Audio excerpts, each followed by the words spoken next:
प्रिया kitchen में चाय बना रही होती है और सुमन ड्राइंग रूम में बैठकर मजे से टीवी देख रही होती है। तभी दरवाजे की घंटी बजती है। प्रिया, जरा देखना तो कौन आया है। देखती हूँ मम्मी जी। प्रिया दरवाजा खोलती है तो सामने पड़ोस वाली विमला आंटी खड़ी होती है। नमस्ते आंटी जी, कैसी हैं आप? मैं तो बिल्कुल ठीक हूँ बेटा, पर तेरी सास को क्या हुआ है? आजकल कहीं दिखती ही नहीं है। जब देखो तब टीवी के आगे जमी रहती है। अंदर तो आइए आंटी।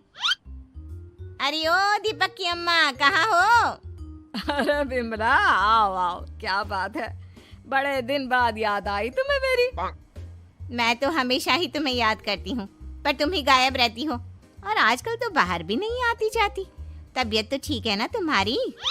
अरे तबीयत को क्या होना है, इस उम्र में तो कुछ ना कुछ लगा ही रहता है। मेरी छोड़ो, तुम ये बताओ कि क्या चल रहा है गली मोहल्ले में। तुम गली मोहल्ले की छोड़ो, चल तो तुम्हारे पड़ोस में रहा है। तुम्हारी नई सहेली आई है। मेरी कौन सी नई सहेली? मैं तो यहाँ बस तुमसे बातचीत कर लेती हूँ या फिर बाजू वाली शर्मा की बहू से दो चार बातें कर लेती हूँ। इसीलिए तो कहा कि तेरी नई सहेली आई है। अब कोई पड़ोस में आया है तो बात तो होनी ही है। कम से कम इसी बहाने हमारा भी एक ग्रुप बन जाएगा। फिर सब मिलकर अपनी बहुओं की शिकायतें किया करेंगे।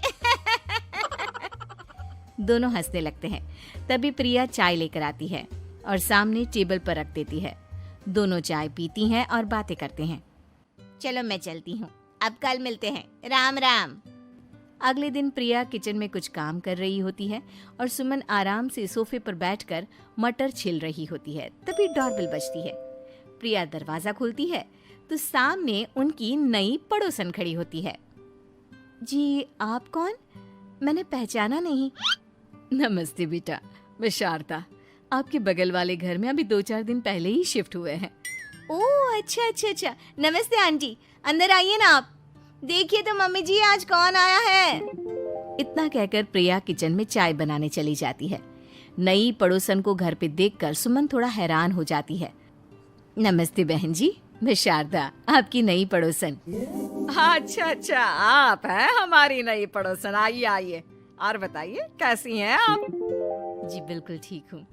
वो दरअसल घर पर छोटी सी पूजा रखवाई थी, बस उसी का प्रसाद देने चली आई। सोचा इसी बहाने नए पड़ोसियों से भी मुलाकात हो जाएगी। ये तो बहुत अच्छा सोचा आपने। सुमन प्रिया को आवाज लगाती है। अरे ओ बहू, जरा चाय पानी का तो आके पूछ लो। ये आजकल की बहुएं भी ना, जब तक बोलो नहीं तब तक कुछ नहीं करेंगी। आई मम्मी जी। प्रिया चाय लेकर आती है। दोनों बैठकर चाय पीती हैं और खूब सारी बातें करती हैं। अच्छा बहन जी, अब मैं चलती हूँ, फिर मिलते हैं। अब तो आना जाना लगा ही रहेगा। शारदा के जाने के बाद प्रिया किचन से बाहर आती है। क्या बात है मम्मी जी, आप दोनों को देखकर तो लगा ही नहीं कि पहली बार मिल रही हो। आप दोनों तो बिल्कुल बिछड़ी हुई सहेलियों की तरह बातें कर रही थी। अरे जब दो औरतें मिल जाती है ना, तो बातें अपने आप ही निकल आती है। अब तू अपने काम पर ध्यान दे, बातों पे नहीं। ऐसे ही कुछ दिन बीत जाते हैं। अब सुमन और शारदा अच्छी सहेलियां बन गई होती हैं। दोनों एक साथ मंदिर जाती, मार्केट जाती और कभी कभी तो विमला भी इनके साथ मिलकर खूब हंसी ठिठोली करती। एक शाम तीनों बैठकर सुमन के घर पर चाय पी रही होती हैं कि तभी बहुत तेज बारिश शुरू हो जाती है। सुमन जोर से प्रिया को आवाज लगाती है। प्रिया, ओ प्रिया, देख कितनी तेज बारिश हो रही है। जाके छत से सारे कपड़े ले आ, नहीं तो सब भीग जाएंगे। सुमन 2 बार आवाज लगाती है लेकिन प्रिया का कोई जवाब नहीं आता। शायद प्रिया कुछ काम कर रही है, इसीलिए कुछ जवाब नहीं दे रही। अरे काहे का काम, आराम फरमा रही होगी महारानी। तभी प्रिया बीमार हालत में अपने कमरे से बाहर निकलती है। हाँ मम्मी जी, क्या हुआ? मेरी तबीयत थोड़ी ठीक नहीं है ना, इसलिए आग लग गई। अरे सारे कपड़े भीग गए और तुझे सोने से फुर्सत नहीं है। सबके सामने सुमन के मुंह से ऐसी बातें सुनकर प्रिया उदास हो जाती है और छत से कपड़े उतारने चली जाती है। सुमन, ये क्या बात हुई? प्रिया ने बताया ना कि उसकी तबीयत ठीक नहीं। इसलिए उसकी आंख लग गई। तुम भी ना खामखा उसे सबके सामने सुना दिया। अरे आप नहीं जानती शारदा जी, कुछ बहुएं ना बहुत आलसी होती है, घर का एक काम नहीं करना चाहती। ऐसा नहीं है सुमन, तुम्हारी बहू तो बहुत प्यारी है, तुम्हारी सारी बात भी तो मानती है। हाँ सुमन, तुम प्रिया के बारे में ऐसा क्यों सोचती हो? मेरी भी दो दो बहुएं हैं, लेकिन मैं उन्हें अपनी बेटियों की तरह रखती हूँ।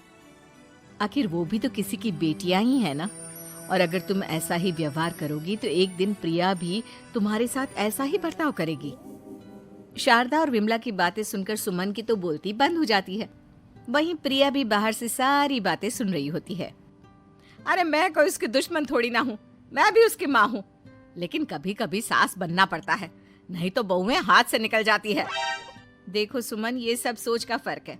अगर तुम ये सोचोगी तो कभी प्रिया को अपनी बेटी नहीं बना पाओगी। इतना कहकर शारदा और विमला वहां से चली जाती हैं और सुमन अकेले बैठकर उनकी बातें सोचने लगती है। अगले दिन प्रिया और दीपक अपने कमरे में बैठकर बात कर रहे होते हैं और सुमन उनके कमरे के बाहर कुछ काम कर रही होती है और उन दोनों की बातें सुन लेती है। दीपक, तुम्हें पता है हमारे पड़ोस में जो शारदा आंटी है ना, बहुत अच्छी हैं। अच्छा, ऐसा क्या हो गया जो तुम्हें वो इतनी अच्छी लगने लग गई? कुछ खास नहीं, बस कल जब मम्मी जी मुझे सबके सामने सुना रही थी तो शारदा आंटी ने मेरा साथ दिया।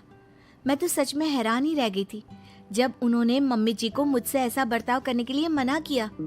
अच्छा, फिर क्या हुआ?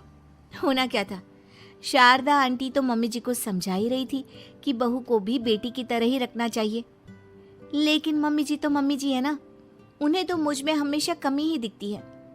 काश मुझे भी शारदा आंटी जैसी सास मिली होती जो मुझे भी अपनी बेटी जैसी समझती। सुमन ये सब सुनकर बहुत उदास हो जाती है और वहां से चली जाती है। प्रिया की बातें सुमन के कानों में बार बार गूंज रही थी। उसे बहुत शर्मिंदगी महसूस हो रही थी कि उसने प्रिया के साथ बहुत गलत किया है।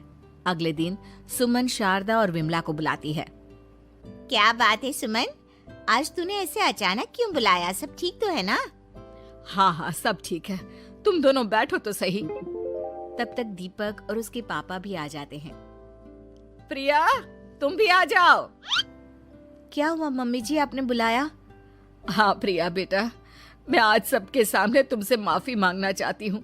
मैंने आज तक तुम्हारे साथ बहुत बुरा व्यवहार किया है, लेकिन तुमने कभी भी मेरे साथ बुरा बर्ताव नहीं किया।